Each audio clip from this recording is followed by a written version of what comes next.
बच्चों, कैसे हैं आप सब? उम्मीद करती हूँ आप लोग अच्छे होंगे। आज हम लोग इसका पार्ट 4 पढ़ने वाले हैं, जिसमें हम ख़बर नवीसी के बारे में पढ़ेंगे। यानी कि अगर हमें किसी को कोई ख़बर लिखनी है तो हम उसको कैसे लिखते हैं, है ना?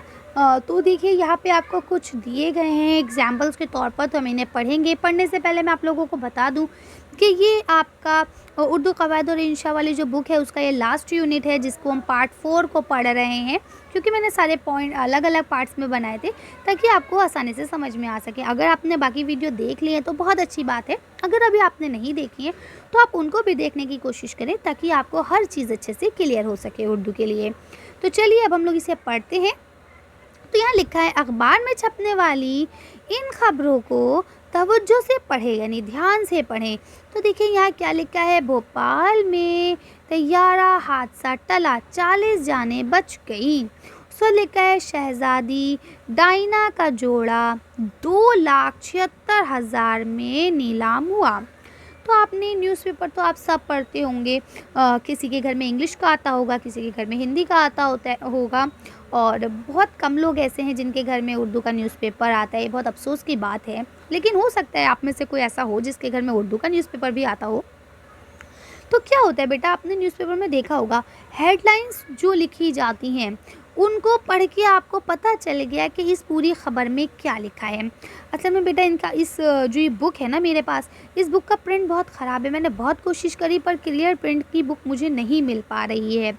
इसलिए मुझे मजबूरी में, आप लोगों के एग्ज़ाम्स आ रहे हैं तो मुझे जल्दी जल्दी बनाना पड़ रही है। जब मुझे क्लियर प्रिंट की बुक मिल जाएगी तो मैं ये वीडियोज़ डिलीट करके नेक्स्ट वीडियो आपके लिए दोबारा से बना दूँगी। फ़िलहाल आपके एग्ज़ाम्स हैं, इसलिए इसे बना रही हूँ। आप लोग पढ़ लें जल्दी जल्दी, ताकि आप लोगों के अच्छे मार्क्स आएँ। मैं दुआ भी यही करती हूँ कि आप लोग अच्छे अच्छे मार्क्स से पास हो जाएं जल्दी जल्दी।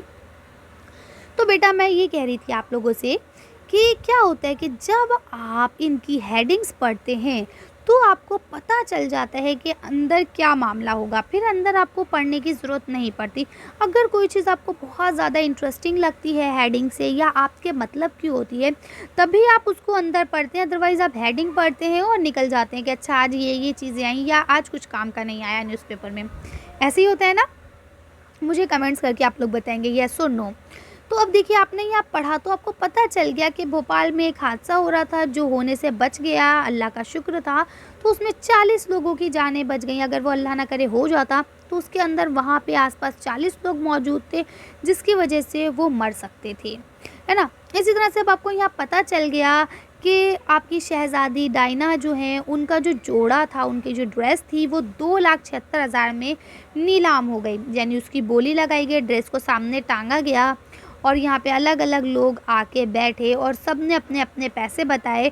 फिर जिसकी सबसे ज़्यादा अमाउंट थी उसको डन कर दिया गया, और ये ड्रेस उसको ही दे दी गई। इसको कहते हैं नीलाम करना। अब आपको पता चल गया, लेकिन अब क्या है, अगर आप जानना चाहते हैं, क्योंकि ये दिलचस्प न्यूज़ है, अब आपको पता करना होगा कि शहज़ादी डायना कहाँ की थी, है ना? या आपको पता करना होगा कि नीलाम करना क्या होता है, या आपको ये पता करना हो सकता है इसमें से कि 2,76,000 इतने पैसे दे के वो एक जोड़ा किसने और क्यों ख़रीदा, है ना?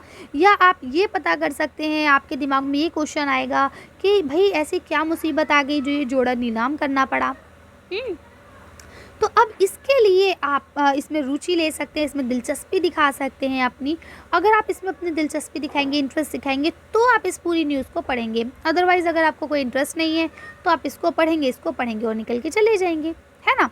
तो ये चीज़ें होती है। तो देखिए यहाँ लिखा है, इन खबरों से ख़बर नवीसी की चंद खसूसियात वाज़ेह होती हैं। क्या क्या वाज़ेह होती है, क्या सामने आती है? तो नंबर 1 ये आती है कि ख़बर की सुर्ख़ी जो कि ख़बर का निचोड़ होती है, ठीक है? यानी जो उसकी हेडलाइंस है, जो उसकी सुर्ख़ी है, वो उसका निचोड़ है, उसका कंक्लूजन है ना? उसका मतलब निष्कर्ष, एक नहीं, सॉरी, कंक्लूजन नहीं कहेंगे हम, उसे समरी कहेंगे, है ना? समरी कहेंगे, सारांश कहेंगे कि इस पूरी ख़बर में क्या है, वो हमने हेडलाइंस में बता दिया है ना, उसे हम सारांश कहेंगे, कंक्लूजन नहीं कहेंगे। कंक्लूजन का मतलब होता है, निष्कर्ष का मतलब होता है कि हमने क्या पढ़ा, क्या जाना, है ना? सॉरी, मैंने गलत बता दिया था। चलिए आगे पढ़ते हैं। तो अब देखिए यहाँ लिखा है, वाक़या कब हुआ, कहाँ हुआ, क्यों हुआ और कैसे हुआ।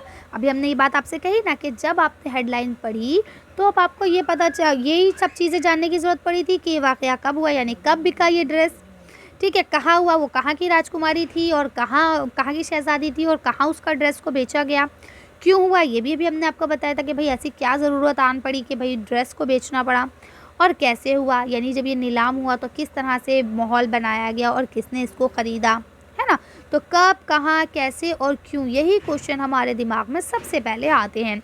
उसके बाद फिर क्या लिखा है, ख़बर के अहम नकात की वजाहत, और उसके बाद हमें क्या करना होता है, जो ख़बर है उसके अहम नुक्ते जो हैं, जो मेन पॉइंट्स हैं, उनको बताना होता है।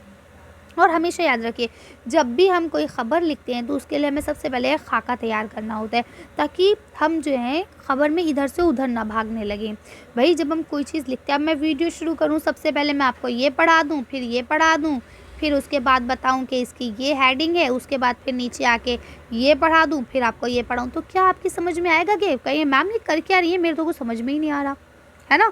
आप कंफ्यूज हो जाएंगे, आप घबरा जाएंगे, कहेंगे पता नहीं भाई मैम क्या पढ़ा रही है, मेरे तो कुछ समझ में नहीं आ रहा।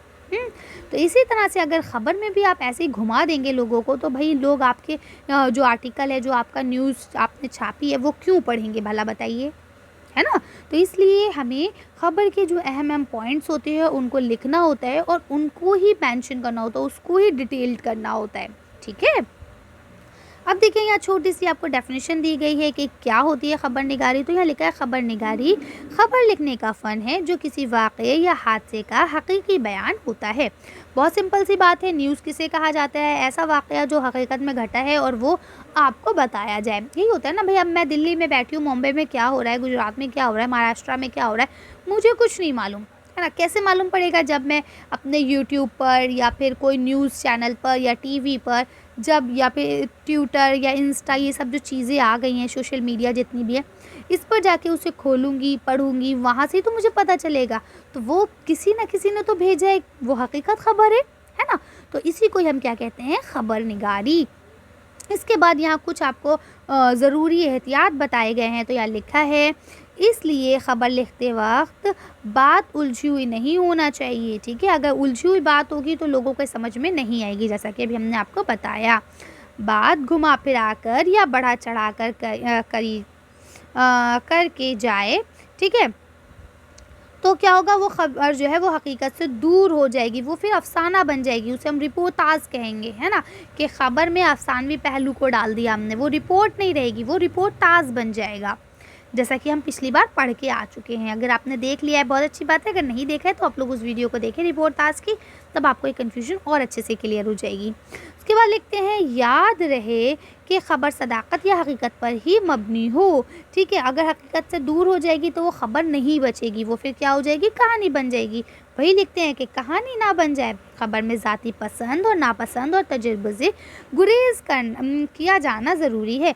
गुरेज़ करना यानी उससे परहेज़ करना, यानी कि अगर हम कोई न्यूज़ लिख रहे हैं तो उसमें हमें अपनी ज़ाती पसंद और नापसंद इंक्लूड नहीं करनी है। अभी जैसे मैं आपको पढ़ा रही हूँ, तो मैं पढ़ाते पढ़ाते कभी कदार आपको बता देती हूँ कि भाई मुझे ये चीज़ पसंद है और ये चीज़ मुझे नहीं पसंद, ठीक है। चलिए, क्योंकि हम आपसे बात कर रहे हैं, आप हमसे बात कर रहे हैं इसलिए। लेकिन अगर यही हम ख़बर आपको बता रहे होते या ख़बर पढ़ के सुना रहे होते तो हमें ऐसी परमिशन नहीं थी, हमें इजाज़त नहीं दी गई थी, ठीक है। क्योंकि अगर हम उसमें अपनी ज़ाती पसंद और नापसंद मिला देंगे या अपना तजुर्बा उसमें मिला देंगे तो फिर वो ख़बर कहाँ रहेगी, वो तो हमारे एक तरह से तनकीदी ख़बर बन जाएगी ना, उसमें मेरे पॉइंट्स ऑफ व्यू भी शामिल हो गए हैं, ठीक है।